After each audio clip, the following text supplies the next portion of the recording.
Olá pessoal, eu estou muito grato pelo privilégio de participar desse evento, especialmente para falar de um tema que eu considero glorioso, sublime e muito importante, quando a teologia se transforma em doxologia.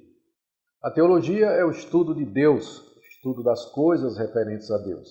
E doxologia é uma expressão de louvor e adoração e gratidão a Deus.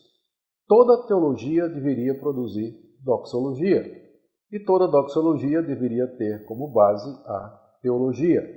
E talvez o exemplo mais conhecido de como essas duas coisas se encontram é a doxologia que nós encontramos na carta que Paulo escreveu aos Romanos, no final do capítulo 11, que marca a primeira grande divisão da carta. Eu queria ler com vocês, se você tiver com sua Bíblia aí, acompanhe, deixe ela de lado, que nós vamos fazer uma breve exposição dessa passagem. Romanos, capítulo 11, do verso 33 ao verso 36, palavras de Paulo. Ó profundidade da riqueza, tanto da sabedoria como do conhecimento de Deus, quão inexplicáveis são os seus juízos e quão insondáveis são os seus caminhos. Pois quem conheceu a mente do Senhor, ou quem foi o seu conselheiro? Ou quem primeiro deu alguma coisa a Deus para que isso lhe seja restituído? Porque dele, por meio dele e para ele são todas as coisas. A ele seja a glória para sempre. Amém. Passagem extraordinária, não é verdade? Aqui nós temos uma verdadeira doxologia, uma expressão de louvor, admiração, adoração e reconhecimento de quem Deus é e daquilo que Deus faz. O importante para a nossa palavra aqui é notar que essa doxologia ela vem no final de uma longa exposição teológica que o apóstolo Paulo faz aqui nessa carta aos Romanos a respeito do plano da redenção. No capítulo 1, ele falou da depravação, condenação de todos os homens. Primeiro dos gentios, condenados pela revelação natural, pois essa revelação na natureza diz que há um Deus e que ele é distinto da criação. Mesmo percebendo isso, os povos rejeitam a Deus e adoram a criação. Depois Paulo diz que os próprios judeus que receberam a revelação escrita também estão perdidos, uma vez que eles não obedecem a essa revelação. E depois o apóstolo Paulo fala, no capítulo 3 da sua carta, sobre a condenação de todos os homens, com aquela passagem bem conhecida, pois todos pecaram e carecem da glória de Deus. E depois ele começa uma exposição de soteriologia, onde ele fala de como Deus em Cristo Jesus justifica tanto os gentios como os judeus gratuitamente mediante a fé na obra completa de Cristo na cruz do Calvário. Ele dá o exemplo de Abraão, que foi justificado pela fé, o exemplo de Davi, que foi justificado pela fé, e faz uma comparação entre Adão e Cristo. Os dois homens são cabeças de raça, eles estão na porta de entrada de duas realidades diferentes, e da mesma forma que nós nos perdemos em Adão, nós somos salvos, reconciliados através de Cristo Jesus. Depois Paulo desenvolve as implicações da salvação nos capítulos 6, 7 e 8, onde ele fala da libertação do poder do pecado sobre nós, ele fala da libertação da condenação da lei, ele fala da vida no Espírito, e nos capítulos 9, 10 e 11 ele fala do lugar de Israel, do povo de Israel, dentro do plano da redenção. O papel da lei, o papel da circuncisão, e assim por diante. E aí, quando termina essa exposição sistemática, cobrindo praticamente todos os campos da área da teologia, o apóstolo Paulo prorrompe em adoração nessa doxologia que nós acabamos de ver. É muito significativo e muito instrutivo perceber essa sequência. Primeiro, teologia, todos os aspectos, todas as áreas dela, e depois desemboca numa doxologia. Quando a gente estuda essa doxologia, a gente percebe que ela tem três partes, todas elas exaltando a grandeza de Deus. Na primeira parte, Paulo manifesta a sua admiração diante da sabedoria de Deus em ter elaborado um plano tão complexo, tão vasto e tão misterioso. O verso 33, ó profundidade da riqueza, tanto da sabedoria como do conhecimento de Deus. Sabedoria e conhecimento são sinônimos aqui. Deus é um Deus sábio e é um Deus que tem conhecimento. E ele usou esse conhecimento para elaborar esse plano de redenção maravilhoso que supera toda a nossa compreensão. Paulo diz que ele é rico e que essa riqueza é profunda, ou seja, ela é tão profunda que nós não conseguimos captar todas as suas dimensões. Por isso o apóstolo Paulo se maravilha diante de tanta sabedoria e conhecimento revelados no plano da redenção. E ele continua no verso 33, quão inexplicáveis são os seus juízos e quão insondáveis os seus caminhos. O profeta Isaías já tinha dito que os caminhos de Deus eles são superiores aos nossos. Deus sempre se revela como sendo aquele que é distinto da sua criação, que é superior a nós nas suas escolhas e nas suas decisões. E tão profundas são as decisões de Deus e os seus caminhos são tão misteriosos que o apóstolo Paulo diz que eles são inexplicáveis, ou seja, a gente não consegue explicar sempre as coisas de Deus, por isso que há mistérios na nossa fé, o mistério da Trindade, por exemplo, o mistério das duas naturezas de Cristo, o mistério da relação da soberania de Deus e a responsabilidade humana.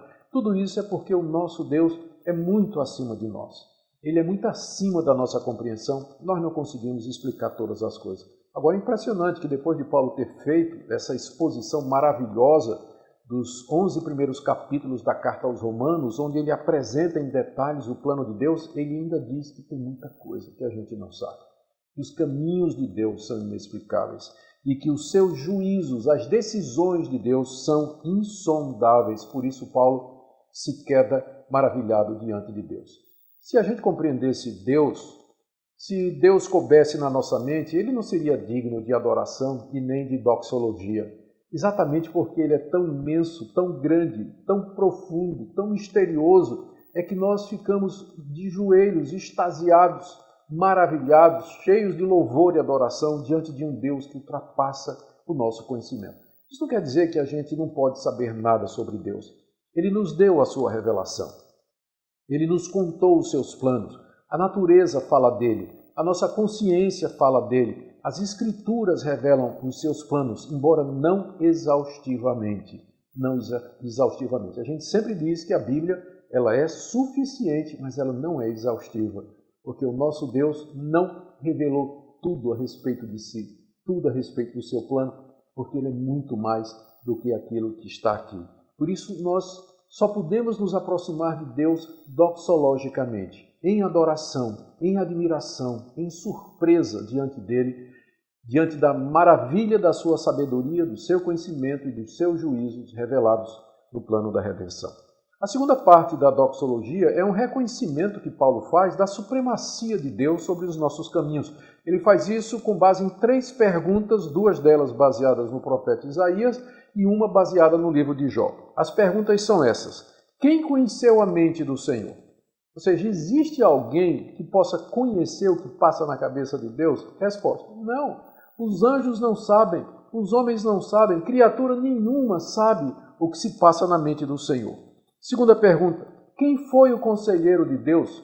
Quando Deus elaborou esse plano, Deus Pai, Deus Filho e Deus Espírito Santo, no concílio maravilhoso, misterioso da Santíssima Trindade, havia algum homem lá para dar conselho a Deus, para dizer a Deus assim, assado, não faz assim, faz dessa forma? Resposta, não. Terceira pergunta, quem primeiro deu a Deus alguma coisa para que isso lhe seja restituído? Em outras palavras, Deus não é devedor de ninguém. Deus não está obrigado a fazer favor algum a alguém na elaboração desse plano maravilhoso. É por isso que ele elege quem ele quer, ele escolhe quem ele quer, ele predestina quem ele quer, e é tudo pela sua graça, não é por mérito, porque não tem ninguém a quem Deus seja devedor. Deus não está devendo, não está em dívida com absolutamente ninguém. É isso que o apóstolo Paulo reconhece aqui com essas 3 perguntas, a supremacia de Deus, a liberdade de Deus para Deus fazer aquilo que ele deseja. E é por isso que nós temos que adorá-lo. É por isso que teologia vira doxologia. É por isso que a doutrina da redenção, a doutrina da predestinação, da eleição em Cristo, da absoluta soberania de Deus e dos seus decretos, longe de nos tornar frios, de nos tornar sem adoração, na verdade, provoca em nós sentimentos de gratidão, de louvor e adoração diante desse Deus maravilhoso, desse Deus que tudo faz segundo o seu querer, segundo a sua vontade, segundo os seus planos. Então, depois de ter explicado esse plano maravilhoso de Deus, especialmente no capítulo 9, 10 e 11, onde ele enfatiza a eleição e a soberania de Deus. Paulo prorrompe em louvor e adoração diante desse plano extraordinário que é o plano da redenção. A terceira parte da doxologia, está aí no verso 36, ela enfatiza que tudo é para a glória de Deus. Primeiro, Paulo fica maravilhado, boquiaberto diante do plano de Deus, a profundidade da sabedoria e do conhecimento de Deus.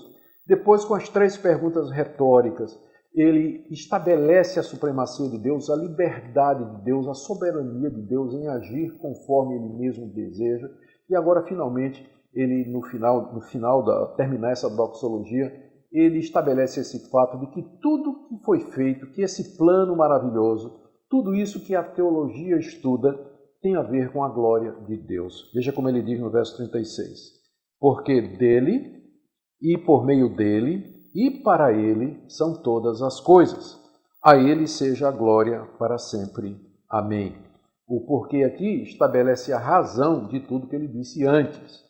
Ele fala da profundidade do conhecimento de Deus, ele fala que os seus juízos são inexplicáveis, seus caminhos são insondáveis, que ninguém conheceu a mente de Deus, que ninguém deu conselho para ele, que ninguém deu nada a Deus para Deus ficar devedor. E por que Deus fez assim? Por que ele não envolveu o homem como parceiro, por assim dizer?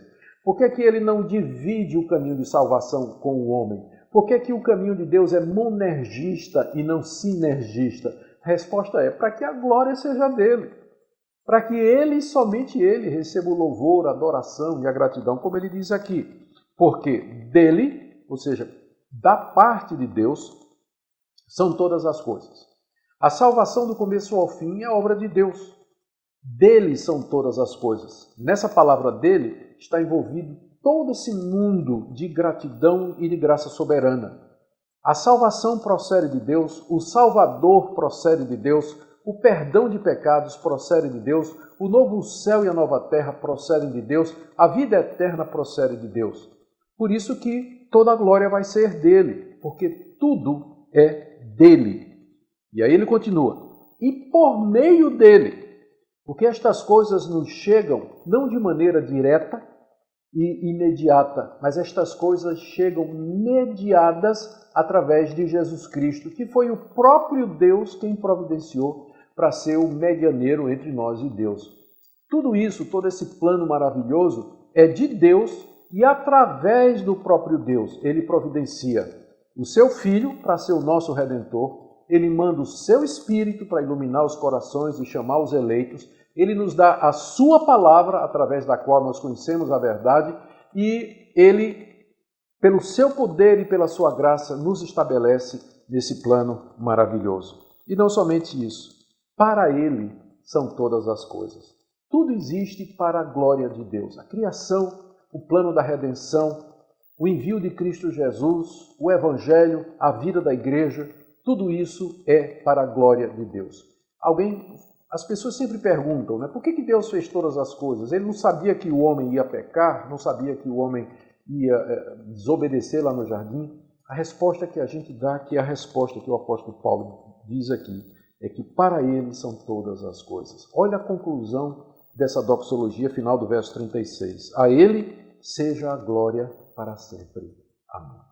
A glória sempre será de Deus. Aqui, no mundo presente, quando nós o adoramos, quando nós o reverenciamos, quando nós nos aproximamos dele com uma atitude de quebrantamento, de humilhação e de reconhecimento, e para sempre, lá na eternidade, quando nós estivermos livres finalmente do pecado, em todas as suas dimensões, um povo glorificado, imortal, ressurreto, nós estaremos no novo céu e na nova terra, dando glórias a Deus pela profundidade do seu plano, pela sua sabedoria, pelos seus juízos insondáveis, pela sua liberdade, pela sua completa autonomia em fazer todas as coisas. Essa é a razão da nossa existência, aqui nesse mundo e eternamente.